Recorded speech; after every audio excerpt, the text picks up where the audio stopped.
In every anime and manga, especially in Battle Shonen, the final arc tends to be the climax, where you get some of the strongest characters in the series, protagonists and antagonists, clashing in a variety of different manners with different abilities and skills.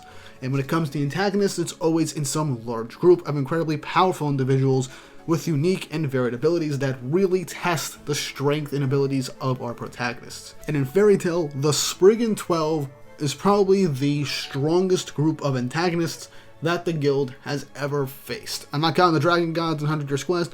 They're not really a group, they're just a categorization of characters lumped together. I'm counting the Spriggan 12. They are the most powerful group of characters in Fairy Tail with so many varieties of abilities and members. I'm going to explain to you what the Spriggan 12 are today. I will eventually do a ranked and explained video ranking and fully diving into the powers and abilities of all 12 members of the Spriggan 12. In the future, I'm waiting a bit for to do more ranked and explained videos for Fairy Tail so I can be absolutely sure about things. But just know that is definitely on the docket for the future. Before I get into explaining what the Spriggan 12 and who their members are, don't forget to like and subscribe for more videos like this. It really helps and shows you guys enjoy the content I make here on the channel and makes me more motivated to make more videos like this in the future. Now then, let's get right into the video. So who are the Spriggan 12? The Spriggan 12 are an elite unit of wizards serving under Zeref Dragneel, who is the Emperor of the Alvarez Empire in the continent of Alkitasia in Earthland. And they double as Zeref's personal guards. Now, in terms of the history of the Alvarez Empire, I'll get into that before getting into the Spriggan. It was an empire that was created by Zeref over the many centuries of his immortal life.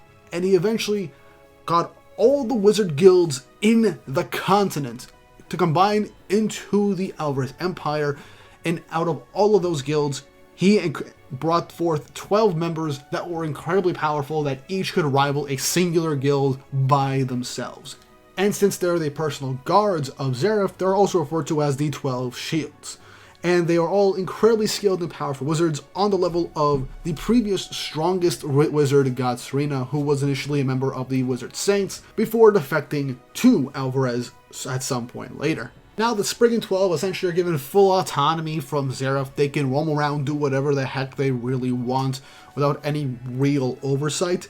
And it is stated to be rare for all of them to be in the exact same location. And when it came to announcing the invasion of Ishgard and getting all of them together, it was very difficult because some of them just flat out refused to summon for Zeref, some of them ended up appearing on their own. It was a big thing. That shows how much autonomy this group really does have, despite them being a group of antagonists. That answered to the main antagonist of the story. Apparently one of the Spriggan wanted to invade Ishgard, but Zeref stated that it wasn't the time, and also the factor of the face and Ethereon would have posed a bit of a problem, but it wasn't too big of a factor at the time. So it shows that there was ideas of this group of antagonists, especially one in particular, wanting to invade Ishgard and start a war. But Zeref ended up stopping it. Now, when it comes to the 12 in general, they actually hold very high respectful tones towards Zeref, their emperor, but they can either be casual while addressing him, give him honorifics, and some even hold him accountable for his own actions if there are things that just don't seem right and will call him out on it. Despite that, Zeref won't really do too much to them, depending on his mood. Now, within the group of the Spriggan 12, there is a very big diversity in terms of their relationships with each other. Some were very close friendships, like Dimaria and Brandish. Some are more so respectful and honorific when it comes to like Irene or August, even Ajeel to an extent. And this is so much more, showcasing the vast degree of personalities and their relationships with one another. Now, a year after the final arc of Fairy Tail, the Alvarez arc, the group itself was disbanded, and the character Ajeel ends up taking the throne as the king of the Alvarez Empire, as apparently his family were a line of rulers in that kingdom before Zeref took control. So, interesting piece of trivia there. And an interesting piece of trivia is that Majma's editors originally only wanted the Spriggan to only be 5 or 6 members, but Majma put his foot down and wanted there to be 12. And he also stated that he wanted the Spriggan 12's main magics to be part of an idea he had for their magic to be something that kind of cheats the system.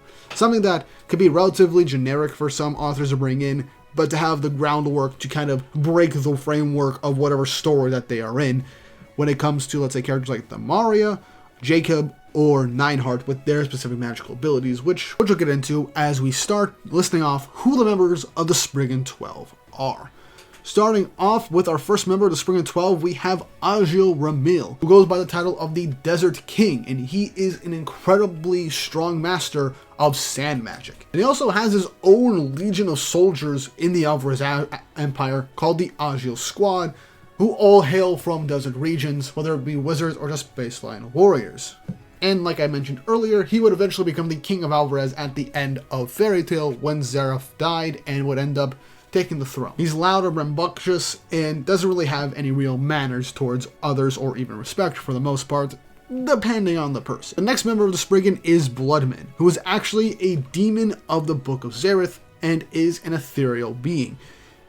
He wears something similar to an Oni mask, wearing a large cloak and hood. His moniker is the Grim Reaper, as he himself massacred all who is in his vicinity due to his particular body. His body has particular magic seals on them that allow him to use different magical abilities, and he also possesses all of the curse abilities from the Demon Gates of Tartarus, that entire group of demons that gave Fairy Tail so much trouble 1 year prior to the events of the Alvarez arc, which is already making him an incredibly powerful enemy to deal with. Next up is everyone's favorite character, Brandish, who is a scantily clad woman who controls a very advanced form of magic that allows her to manipulate somebody's mass and size. She's very impatient, she's apathetic for the most part, not really giving too much of a crap about anything. But her magic, Command T, allows her, as mentioned, to manipulate the size and mass of anything that she deems worthy. And with this incredibly powerful magic, she is given the title of Nation Destroyer. She can make virtually anything like the size of a nation incredibly small. At her first appearance, she shrunk an island to the size of a small rock with the wave of her hand. She also has her own platoon of soldiers, but she doesn't really care much for them. She kind of just lets them go and kind of sacrifice themselves for her or for whatever mission she is given. That's basically all we get for her Brandish squad. Moving on to another one of the strongest members of this group is Dimaria Yesta, a very cynical Empress of War, and she is essentially God takeover magic, allowing her to use incredibly powerful time magic as she can harness the power and be taken over by the God of Time, Kronos. But that's not to say she also has incredibly strong actual combat skills, as she basically destroyed and conquered many battlefields to the point where Makarov has heard of her, and she also has the title of the Warrior Queen within her own empire. Dimaria is definitely a character who can be relatively sadistic when it comes to battle and loves a really good fight and has zero patience for certain actions and people. She's a character you definitely do not want to cross. Next up, we got God Serena, who was actually a former member of the Wizard Saints of Ishgard and Fiore, and was formerly part of the 5 Gods of Ishgard, or now the 4 Gods of Ishgard, as he was the strongest of all the Wizard Saints, but eventually defected and went to be a member of the Spriggan 12 due to his own self-interest. He is incredibly egotistical, sees himself as incredibly powerful and above everybody else. He also has 8 Dragon Slayer Lacrima within him, and he has 10 different Dragon Slayer attributes, and we actually don't get to see every single one of them until 100 Years Quest. We only get to see a couple of them, but he is incredibly powerful with a vast variety of abilities. He also says God all the time, because that's kind of his shtick. But yeah, he wanted to join Alvarez, but the main reason for joining Alvarez was because he viewed them as a good way to go out and fight and take down Acnologia to showcase his true superiority. You think it's one shot by Acnologia, which I still find hilarious. Next, we have Invel, who is essentially the yes man / mega simp for Zeref. He is a stiff. He is a rule-abiding citizen that goes by protocol and does every single thing that Zeref says, and essentially has no real patience for rule breakers or anybody who is deemed too unruly. He is the embodiment of somebody who has just pure ungodly manners and just wants everything to be relatively well put together. And he holds incredibly powerful ice magic, such as Ice Slave, which allows to essentially remove free will from anybody who falls under the spell, or Ice Lock, which forces 2 people together as their minds are controlled under Invel's own wills, basically an extension of the Ice Slave spell. And with his vast variety of powerful ice magic, he has the title of the Winter General. Next up is Jacob Lezio, a tall middle-aged man with a condescending attitude towards people, acting like he's helping, but is just giving the guys that he just doesn't really care for them whatsoever and is belittling them. He's a master of the art of assassination and is a genius when it comes to stealth and transportation magic, which allows him to completely mask his presence and do camouflage, and can even teleport his targets to an alternate dimension where they can be held captive for an amount of time depending on his magical powers, if it is still active for a variety of times. And with that, he is given the title of Assassin. Obviously, he's great at assassination, so of course he would have this title. Next up, we have Neinhart, who is kind of rebellious and defiant, wearing some pretty ornated pieces of armor, as he has a very sadistic attitude, as he likes to gaze into his opponent's heart with his magical ability and to seed out their historias, pieces of their memories and experiences, manipulating it against people's will, which allows him to create legions and enemies based off of people's past experiences, past enemies, and people that just have an intense impression over their overall lives. Like, for example, with Urza, brings out 3 of the most important antagonists she has ever faced in the course of Fairy Tail that she essentially kind of beat or killed: Ikaruga, Azuma, and Kyoka. These historias embody all their personalities and abilities as they were imprinted on these persons' heart and souls upon their own battles, which is an incredibly interesting and dangerous ability depending on the person you use this against. Though despite his Historia ability, he also has his own squadron of soldiers called the Neinhart Squad, headlined by what's called the 4 Heraldry Knights. Though an interesting thing about Neinhart is that he's the only member of the 12 that doesn't have a particular title that goes towards his abilities and personality. Just a pretty interesting fact. Next up is Eehto, who is a very jovial and happy human-looking Maquia person, a machine-like cyborg creature in the world of Fairy Tail, who creates mechanized weaponry to exploit his enemies' weaknesses and shortcomings. By looking and scanning his opponents, he can create dolls that are the embodiments of people's insecurities and their own personal weaknesses, which gives him a bit of an edge against whatever opponent he tends to fight. He too has his own squadron of soldiers called the Wall Squad, and Wall's title is Judge, which makes sense since he can basically take people's weaknesses and bring them forward and all their insecurities, so Judge is a very fitting title for him. Next, we have Larcade Dragneel, a tall, spiky-haired blonde man dressed in a white robe that resembles the one that Zeref tends to wear. Comes off as somebody wanting to be peaceful and harmonious with his attitude, with the mindset to protect his family and comrades. Now, Larcade is stated to be the son of Zeref, but in actuality, he is actually a demon from the books of Zeref. A human-like demon that Zeref created is actually one of the failed experiments that he made in an attempt to recreate Natsu, aka END, which he has the title of the White Dragneel. And Larcade's magic revolves around the 3 basic human desires, that being hunger, slumber, and sex.